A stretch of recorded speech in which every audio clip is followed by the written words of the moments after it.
as Ni also mentioned, let me just go to our final panel. It's a little bit different. This is outside of our insurtech world, and we have two really esteemed investors who has different understanding for different parts of the world. So thank you, Florian, joining us. Khaled, if you can also turn on your camera and microphone, that would be perfect.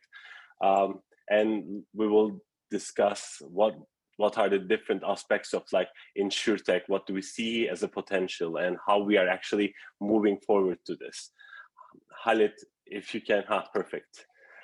You're a little bit dark, so maybe if you can just turn the camera out. Yeah, I think it's clear right now. Thank you very much. So while we are starting, I mean, you come from different parts of the world in terms of the focus, especially. So starting with Florian, would you like to introduce yourself and astorya.vc, what kind of investments you are looking after in general? Yeah, hi, thanks a lot and again for having me today. Hi, everybody. So my name is Florian. I'm the co-founder and partner at astorya.vc. Long story short, we are an investment firm. We've been live for close to 3 years now. We are investing in insurtech, meaning every technology impacting insurance. So we have a broad definition of insurtech. I can even add that we have a strong focus on enterprise software, B2B technologies. So that's for the industry vertical. In terms of geography, we are investing only in Europe.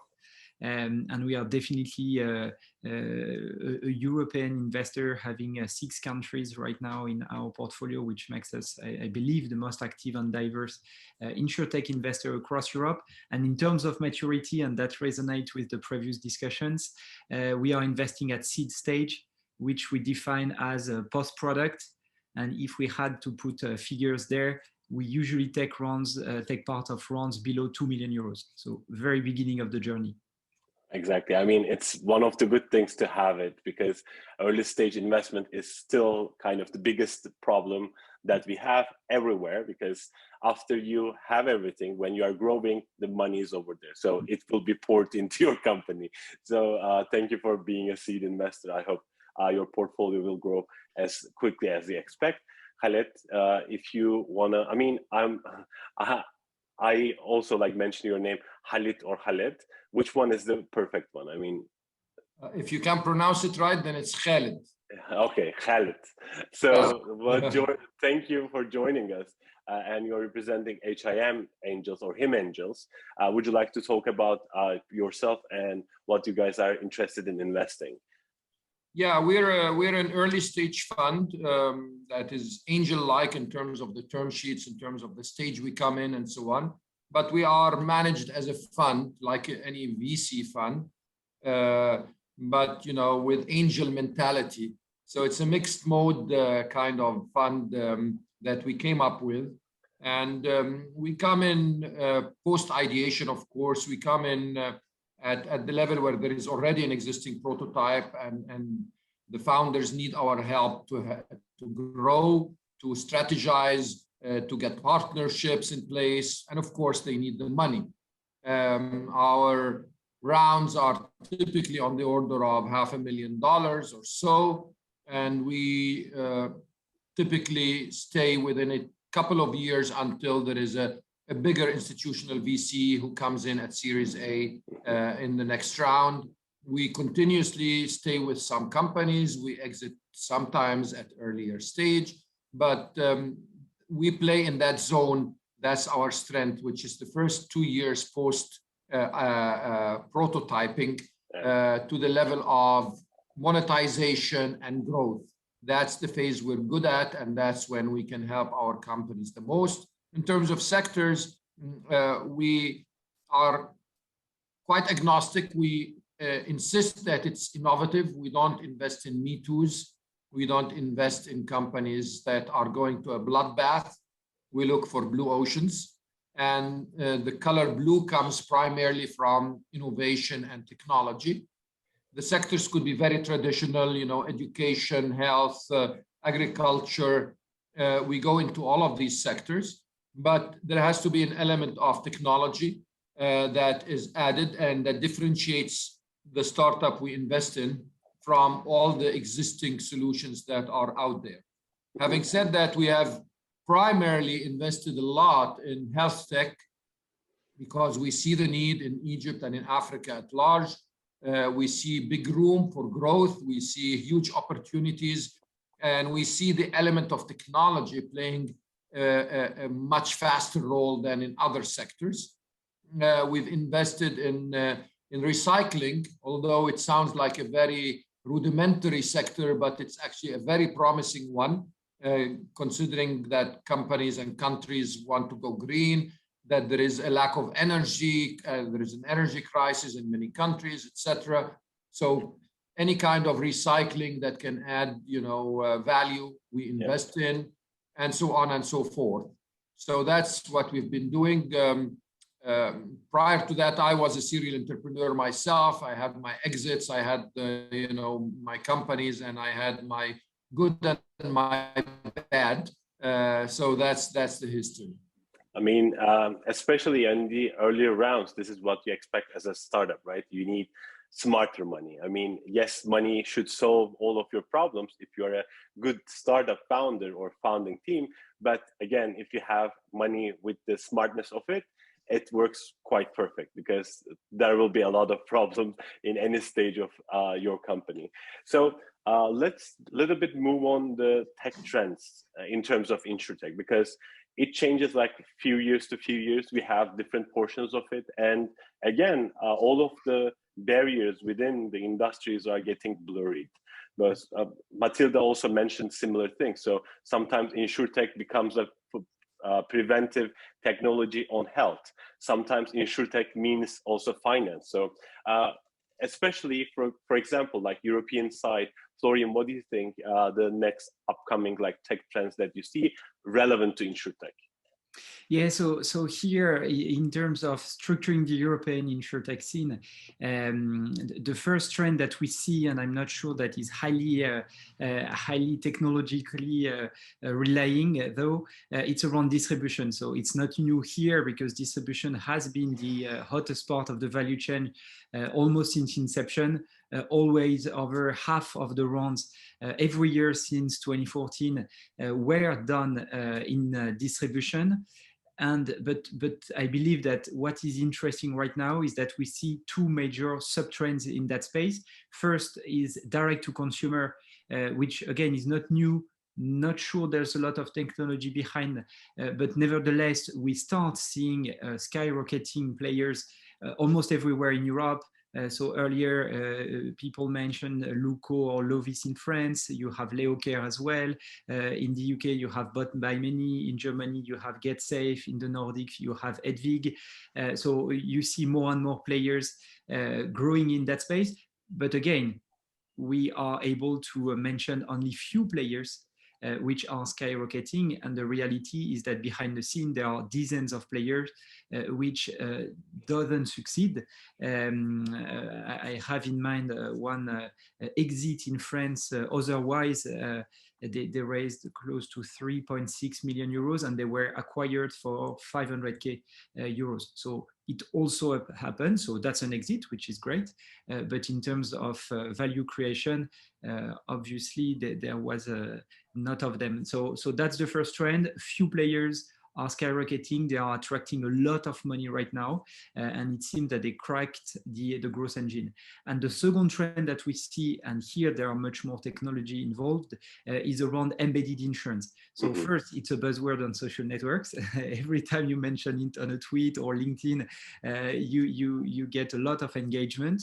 But again, beyond the joke, that's a reality that we see, and quite interestingly, this trend is coming from the market. And when I say the market, is not from the insurance industry itself, it's from e-commerce website, platform, marketplaces, which are attracted by the opportunity, the financial opportunity behind insurance, and they are attracted by generating additional revenues or margin on top of their customer base.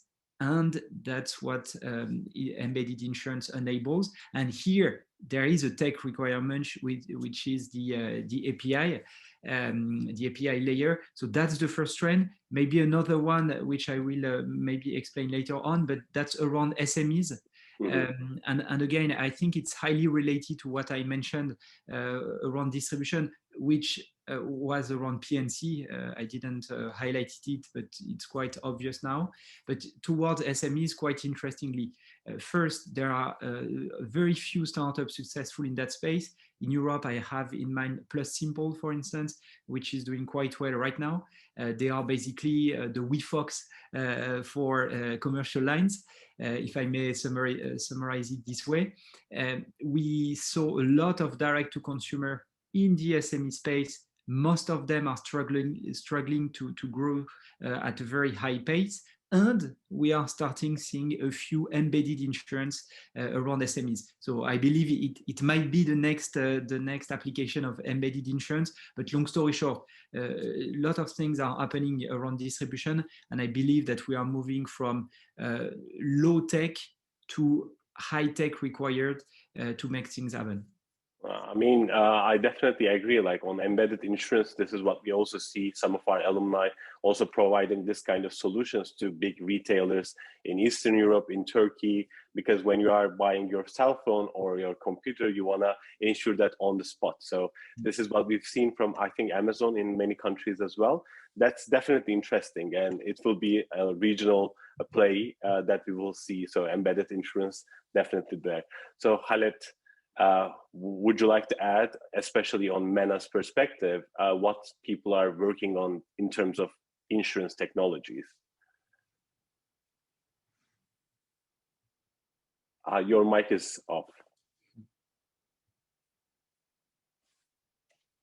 Sorry for that. I think insurance and technology will come together more and more over time. So all kinds of insurance. So that goes without saying. I think the question is when it comes to Egypt and Africa and so on, it's I'm sorry for the background noise. That's fine. It's the question. The fundamental question is how far does insurance reach actually, and the sad fact is insurance in Africa at large or in Egypt is far from what it is in Europe or the US and so on in terms of reach. So if you look at the numbers who are health insured, it's no more than 5% of a population. If you look at car insurance, same numbers, et cetera, et cetera. So I think that makes it actually a bigger opportunity because there is market elasticity. And what I mean by market elasticity is that there is every reduction in cost of insurance will result in broadening the market significantly. True. So let's give, for example, if today a premium on a health insurance is £5,000 a year, if you can drop it to 3,000, you immediately add 5 million people to your pool. You know, it's a big jump. And if you can go to 1,500, you can go to 50 million. So it's really exponential how much market elasticity is there with regard to insurance. At the higher premiums where it is today, it's limited to really the class A, B, people who have the luxury of thinking about the future and so on. To remedy that, one thing technology can do is add efficiency. So most of the insurance companies are making their customers pay for their inefficiencies. Basically, if they become more efficient as insurance companies, they would be able to drop the prices and the customer would pay less. The other direction is going to kinds of micro insurances, where again, technology can help chop the insurance into pieces and segment it and so on, together with the customer segmentation, and build based on intelligence and all of that, you know, a very tailored down to a personalized level of insurance. I think, of course, this is far-fetched, but eventually everything is going to be personalized. Health is going to be personalized, insurance is going to be personalized, and that will never be achieved without a heavy load of technology utilization in terms of artificial intelligence, data intelligence, analytics, all of that. So that's where I see the situation and what's happening in Egypt and the African continent at large. I mean, this is one of the reasons that we actually invited Florian and you as well, because these are two separate entities. Like, of course, like we share a lot of commonalities, but in terms of like insurance, healthcare service, population, wealth distribution, we see a lot of differences in MENA and also Europe, also in US. So there's a huge behavioral differences over there. I definitely believe what you are saying as well. Like most of the time, the first time they are going to buy their insurance soon enough in Egypt, maybe. So if you come back to like Europe, if you go to like France, UK, or Germany, people already have their different types of insurance on health, on even like life insurance, or they're like retirement funds. This is something quite normal for everyone to have, but for them, it's something new, and that's why it's has a lot of potential. And the good thing about technology is we know that insurance kind of means like risk, right? This is how we put there. In order to calculate the risk, we need data. Since we don't have the data such on a granular level, like how much money they are making, what are the risks that they entail, what are the healthcare costs. So I think like MENA's transformation into data will be quite quick. And for this new calculations, we will have a lot of potentials in the continent and the countries like Egypt or Nigeria, where we have a lot of people who are actually willing to have those kind of services, not just to their budget yet. So I just beg to differ that there is data. Yeah. The problem is not availability of data as much as scrutinizing the data, analytics on the data, and then intelligence on top of that.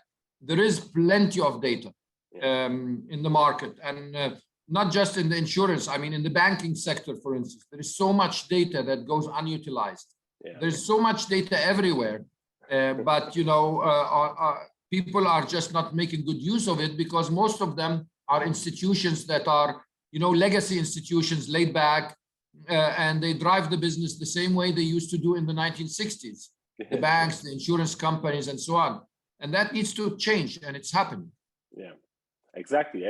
Definitely. I'm with you on this one.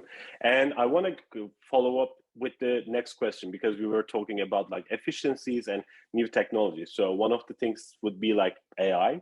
The other one would be maybe blockchain. There are the like in embedded insurance, there are the sexy keywords that we like to hear and use. So what do you guys think in new opportunities, if we can embed this kind of new technologies, which kind of potentials it will unlock? If you want, Florian, you can start definitely.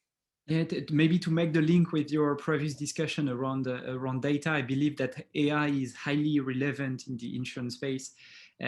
First, because and obviously it can help insurance company be more effective in their daily operations. So that's one way to apply AI, and basically you can apply it alongside all the value chain. I have in mind one of our portfolio companies, Zelros, which is enabling insurance company thanks to AI around distribution, making their distribution more effective. So that's one use case. You have more and more around underwriting. Since inception, you have example in claim management. So that's quite obvious, and that's what I believe is enabling, improving how insurance companies are working today. So that's one application. The other one is obviously around the data that you mentioned. So either, let's say, on several products, insurance companies don't have historical data, or they would need external data or new data sets to make the risk assessment more relevant. And then AI could be relevant and is necessary to deal with this huge amount of data available outside of their own company. So it's a mix of AI and data. I think the underlying reality is the data thing, but nevertheless, The reality is that you need algorithm on top of that to clean the data, to take the most of this data. So I really believe there is a use case here, mainly towards new risk, but I believe that we will come back to that topic later on. And regarding the blockchain, I believe it's quite interesting here because we've been discussing that topic obviously since inception or since the beginning of Insurtech, how to apply blockchain. My feeling is that so far we've not seen so many use cases of that technology, mainly because we tried to replace existing way of dealing with pain points, applying the blockchain technology. But the reality is that prior to that technology, it was working quite well. And I have a very specific example here around parametric insurance. Parametric insurance is a perfect use case of the blockchain technology, but the truth is that if you have a look at the most advanced use cases of parametric insurance right now, there is no blockchain involved. I have in mind Descartes Underwriting in France, which is doing weather parametric. I have in mind Flood Flash, for instance, in the UK, relying on IoT devices to track claims related to floods. I have in mind several companies around cyber damages. All of them are doing parametric, but none of them are leveraging the blockchain technology. So still a hot topic, still something to discuss, but I believe that the use cases are still ahead of us in terms of that technology compared to AI, which is live already, which has demonstrated an ROI for a company which embrace AI at scale. And I believe that there is a clear path towards AI-enabled insurance company for the future. Definitely on the same page. Before I talk about my point of views, Khaled, what do you think on AI and blockchain? Because the efficiency might come from AI, I guess, right?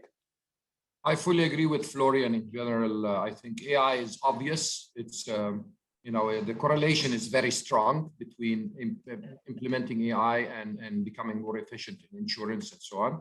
Blockchain may come. We don't know exactly how and how much value it will add and so on. So it's a potential, but it's still a question mark. But I want to emphasize what he touched upon is eventually, or the ultimate goal of insurance is actually to prevent the damage from happening, right? So if you're health insured, if you're life insured, they want you to live forever. If you're health insured, they want you, a healthy person without being sick. If you're car insured, they don't want you to make accidents. That sounds very utopian or optimistic, but this is the combination of IoT and data and intelligence come in, because as you can add more sensors to any of these sectors, today it's not an obligation, but if it becomes an obligation for you to have certain sensors that reduce the accidents in a car, okay, then the insurance will gradually, you may argue it will shoot itself in its own feet, because potentially if it's so intelligent and the IoT can stop car accidents altogether, people will not insure anymore. And maybe that's the trend. Maybe insurance companies should, switch and transform into preventive companies rather than insuring companies. Maybe that will come, but same thing with health. If you can predict, the heart attack in advance and solve it, or if you can, an IoT device improve your blood glucose so you don't suffer from diabetes, etc., you prolong the life, you reduce the risk of getting sick and so on. So I think it's a mixed blessing that technology will come in, and those insurance companies that are smart, that will do the transformation of becoming more preventive, more predictive and so on, will be the winners, while waiting, just for data to come and put it in a machine learning, and then a year later implement those models and so on is good, but it's not the ultimate goal in my mind. I mean, I think that we are already using like organic intelligence, right? A lot of risk people doing a lot of calculations. So if we can actually have more AI, at least on the support role, we will see a lot of efficiency. It will be time efficiency. It will be understanding bigger picture, because like human mind can process so much, and AI and IoT is quite different, because when you have devices started talking to each other, the intelligence grows exponentially. So as you said, it looks like an utopia. Right now we have self-driving cars or smart cars. It's less than 1%. In some countries we don't have it at all, but when you have like 15% of the cars are smart enough, they will also make sure that it's not going to happen. So it's definitely an interesting subject.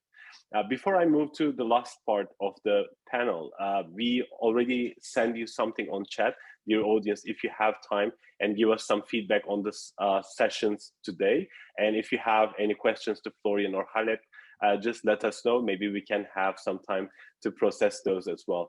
So the final question that I have would be like, what is the future of the insurer? So insurer of the future. So because again, like Khaled is mentioning, like ideally there might be no insurance company, because if everything will happen with a greater perspective, there shouldn't be a need for insurance because everything will be taken care of. So it might be one thing.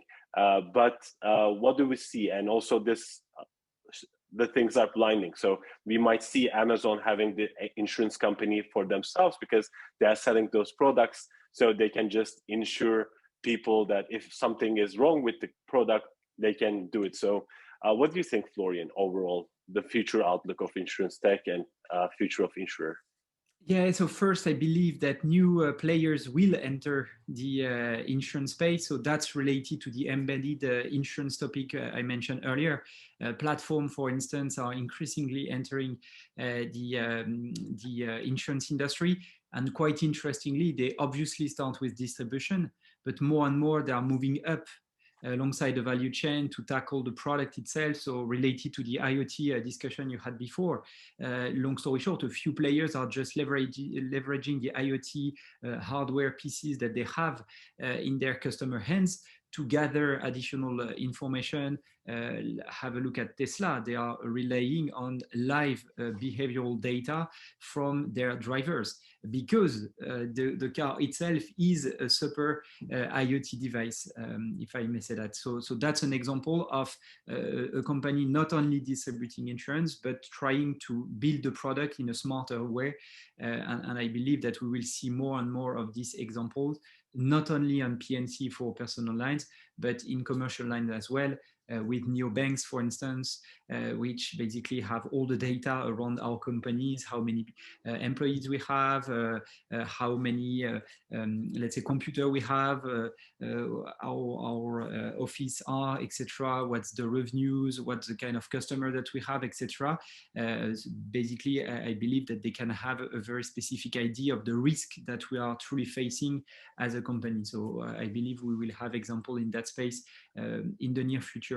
So that's one trend. The second one is related to new risks, where I mentioned cyber, weather. We could add IT-based downtimes, personal data, freelancers, and so on and so on. All these risks where there is no historical data. And there, obviously, there is a higher competition from external players to incumbents, because incumbents don't have the competitive edge that they have for car insurance or home insurance, where they can rely on dozens of years of claim data. So here it will be a real challenge for them, incumbents, to embrace technology towards these new risks. So I believe that there it will be insurtech and insurance company together. And the last point, which is related, I believe, to that trend, is how the market will be revamped in terms of relationship between insurance company and reinsurance companies. If you consider that the job of an insurance player is to carry the risk, that's the current job of a reinsurance company. So long story short, what's the position alongside the value chain for an insurance company? Khaled, you mentioned it could be prevention. That's one way to address it. The other way is to see, okay, is there still a room for two players in the value chain between distribution and the risk carrier? By the way, we see more and more of this kind of relationship right now. Reinsurance companies are increasingly backing directly insurtech startups. I believe in the US now it's $1.5 billion of insurtech premium, which are directly written by reinsurance companies. In France, for instance, we have Covea, which has long been trying to acquire a reinsurance company. I believe it's exactly the same trend. Long story short, in the medium/long-term future, there might be a revamp of the value chain, if not a merge between insurance company and reinsurance companies as a risk carrier. I mean, that's some aspect that I'm not really familiar with as well. So I'm really glad to hear about it, because when I think about the future of stuff, it's generally like utopia-like models. Like we have the IoT devices within our house, like wearables as well. So I'm thinking over there, which is some way in the long future. But what you're talking about is quite relevant, and thank you for that. I wouldn't have thought about reinsurance and insurers as well. Khaled, what do you think about the future?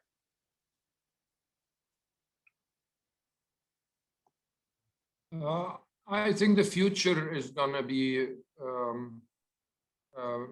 transformative. I think what we learned from history is that probably most of the insurance companies will not be able to cope with the amount of change and technology that's happening, and they will fall, back, which happened in the mainframe companies, which happened in every legacy industry, where a strong transformation happened all of a sudden, and incumbents did not want to, move fast enough, or were overconfident, or were too complacent. All of these we've learned from history, and unfortunately people don't learn from history. But history keeps repeating and repeating, and I think it will repeat again, and we should not be surprised if we find companies like Amazon or Google or the likes being the next quote-unquote insurance companies, but in a smarter way, in a newer way, in a, as I said before, preventive, predictive way, rather than a standard, insurance policy, 50 pages, sign every page, and try to make a 40% margin on the premium and all of that. I think that will be history sooner than later. Actually, what I'm talking about is something that will happen in the next 10 years, not in 50 years. Within the next 10 years, we will see transformation. There may be a few insurance companies who will be able to move fast, either organically or by acquisition. I think there will be acquisitions, and those who cannot do the internal transformation fast enough may still have a chance if they acquire few tech companies that can help them do that. That we may see. And then there will be a majority which will fall back.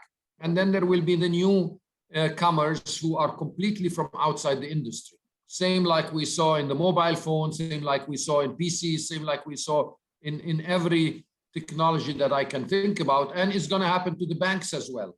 Same what we're seeing today with fintech and virtual banks and all of that. The world is changing, and those who are unable to move fast enough will always fall behind. When we started Hackquarters roughly 6 years ago, that was the biggest thing that we were talking about. Like, corporate innovation is a necessity, because the Harvard's research showed that if you're a top 500 company in the world, you have 20 years to stay on top.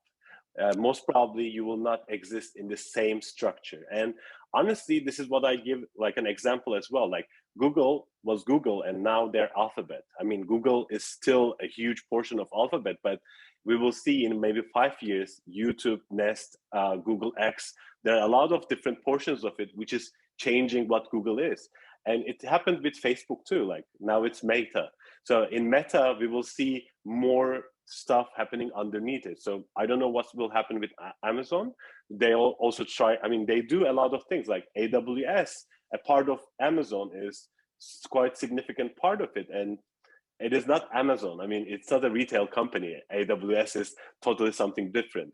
they have synergies.